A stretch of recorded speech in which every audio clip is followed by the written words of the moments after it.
Assalamualaikum warahmatullahi wabarakatuh. Kami dari kelompok 7 Hukum Internasional kelas D akan menjelaskan community atau disebut dengan masyarakat dalam perspektif hukum internasional.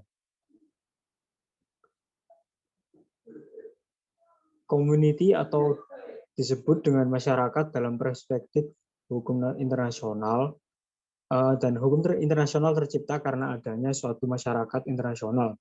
Karena masyarakatlah yang menjadi dasar pembentukan hukum internasional. Masyarakat internasional dijadikan suatu landasan sosiologis dalam pembentukan hukum internasional. Masyarakat internasional terdiri dari sejumlah negara di dunia yang sederajat dan merdeka yang mempunyai kepentingan-kepentingan untuk melakukan hubungan secara tetap dan terus-menerus. Hubungan internasional timbul karena adanya faktor saling membutuhkan antar negara dalam berbagai kepentingan. Misalnya kepentingan politik, ekonomi, budaya, ilmu pengetahuan, sosial, dan masih banyak lagi. Kepentingan-kepentingan dalam masyarakat internasional yang dapat dijadikan dalil ini diperlukan hukum guna menjamin adanya kepastian dalam masyarakat internasional. Hukum dijadikan dasar untuk menertibkan dan menciptakan keamanan dalam melakukan hubungan-hubungan antar negara, agar tidak ada pihak-pihak yang merasa dirugikan. Sifat hubungan yang koordinatif dalam masyarakat internasional, tidak adanya badan supranasional yang memiliki kewenangan membuat sekaligus melaksanakan berlakunya suatu aturan hukum internasional kepada anggota masyarakat bangsa-bangsa yang melanggar hukum internasional dan tidak mengurangi eksistensi atau serta hakikat hukum internasional sebagai suatu norma hukum. Faktor paling utama yang memunculkan penerimaan dan ketaatan masyarakat internasional pada aturan hukum internasional adalah adanya kesadaran dan kebutuhan bersama akan aturan hukum yang bisa memberikan ketertiban, keadilan, dan kepastian hukum, mana yang boleh dilakukan dan mana yang tidak boleh dilakukan dalam praktek hubungan internasional. Ketaatan yang muncul secara internal ini hasilnya akan jauh lebih baik daripada ketaatan yang dipicu hanya oleh ketakutan akan datangnya sanksi. Berikut akan dijelaskan oleh Hukum bukan merupakan serangkaian pasal-pasal yang diam pada setiap peraturan perundangan atau bukan merupakan pasal-pasal yang diadu dalam proses peradilan. Namun hukum merupakan sesuatu yang hidup, merupakan serangkaian kaidah yang hidup dalam masyarakat, sehingga manfaat hukum dapat segera dirasakan dalam kehidupan masyarakat. Demikian juga dengan hukum internasional. Untuk mendapatkan gambaran tentang hukum internasional tidak cukup bila hanya mengenal pasal-pasal dalam konvensi atau perjanjian internasional saja, namun juga melihat pada serangkaian kaidah yang hidup dalam pergaulan antar negara. Hukum internasional harus diasosiasikan dalam kehidupan masyarakat internasional. Hukum internasional terjemah dalam masyarakat internasional yang tertib dan teratur. Sekalipun sering didengar sengketa antar negara, bahkan aturan-aturan hukum internasional justru dipakai sebagai alasan pembenar atas tindakan suatu negara dalam rangka melawan negara lain. Satu, adanya pelanggaran hak asasi manusia di mana-mana. Dalam kondisi demikian, maka sering hukum internasional dianggap bukan sebagai hukum. Karena pada kenyataannya hukum internasional tidak dapat bekerja secara efektif. Namun apabila dicoba halnya yang terjadi pada hukum nasional, sekalipun sudah ada hukum pidana nasional, namun pencurian, perkosaan, pembunuhan, dan sebagainya. Terhadap pelanggaran-pelanggaran hukum internasional hendaknya dianggap sebagai suatu gejala luar biasa atau perkecualian atas norma-norma atau kaidah-kaidah standar yang berlaku dalam masyarakat internasional. Pelanggaran pada hakikatnya hanya menyangkut efektivitas hukum, bukan menyangkut validitas hukum.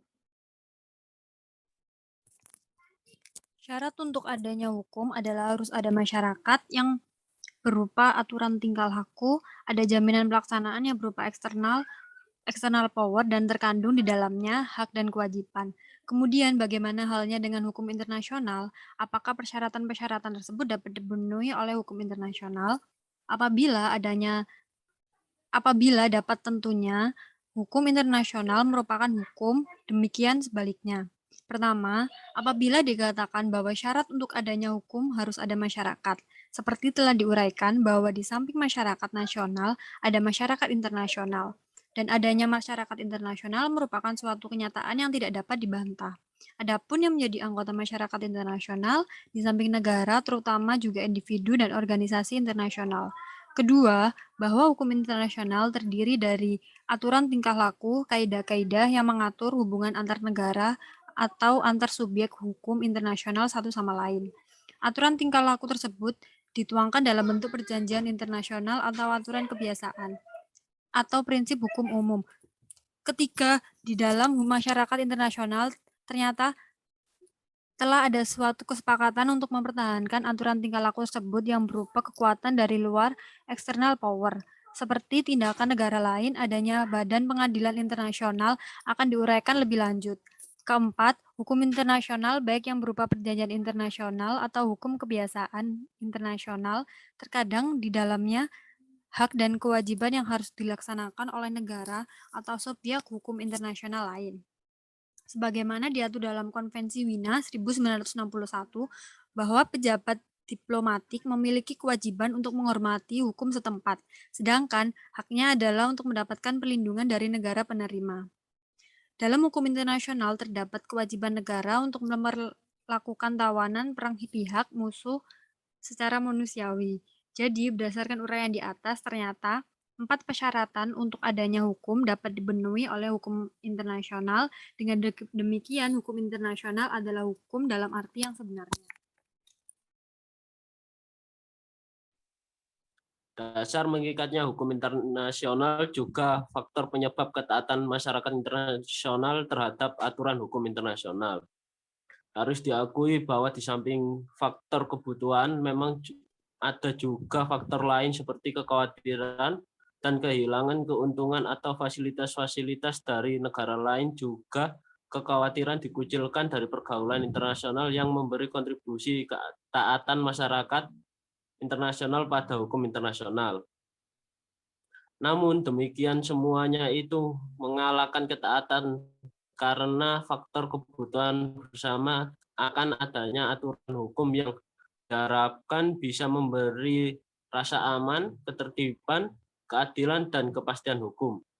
Dapat dikatakan bahwa ketaatan pada masyarakat internasional lebih pada ketaatan identification dan internalization dibandingkan ketaatan yang bersifat compliance. Mengikat sistem hukum internasional kurang akan institusi formal yang bisa memaksakan berlakunya suatu aturan hukum. Ketaatan jenis ini justru lebih baik adanya daripada ketaatan compliance karena tumbuh dari dalam diri masyarakat internasional itu sendiri, di mana mereka menyadari kebutuhan bersama akan aturan hukum sekaligus mentaatinya untuk kepentingan bersama pula. Ada aturan hukum internasional saja ketertiban masih terjadi di sana-sini, dibayangkan bila mana tidak ada aturan hukum internasional sama sekali dalam hubungan internasional. Tentu akan terjadi chaos dan anarki di mana-mana. Di dalam hukum internasional menurut Martin Dixon, yang nampak terlihat sebagai ketidaktaatan sebenarnya seringkali bukan suatu kesengajaan untuk melanggar, namun akibat tidak jelasnya aturan yang ada sehingga menimbulkan multi-interpretasi.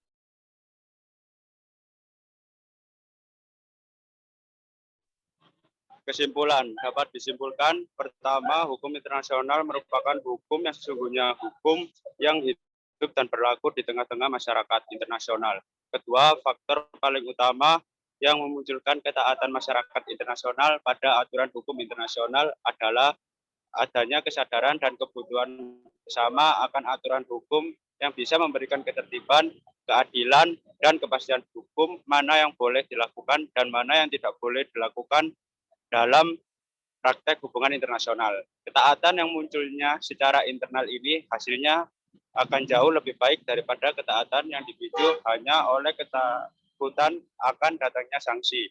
Ketiga, meskipun demikian disadari dan diakui pula bahwa faktor-faktor seperti takut akan sanksi, faktor psikologis juga takut kehilangan berbagai keuntungan dalam hubungan internasional.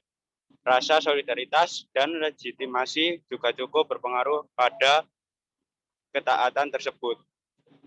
Sekian penjelasan materi mengenai community atau masyarakat dari kelompok 7.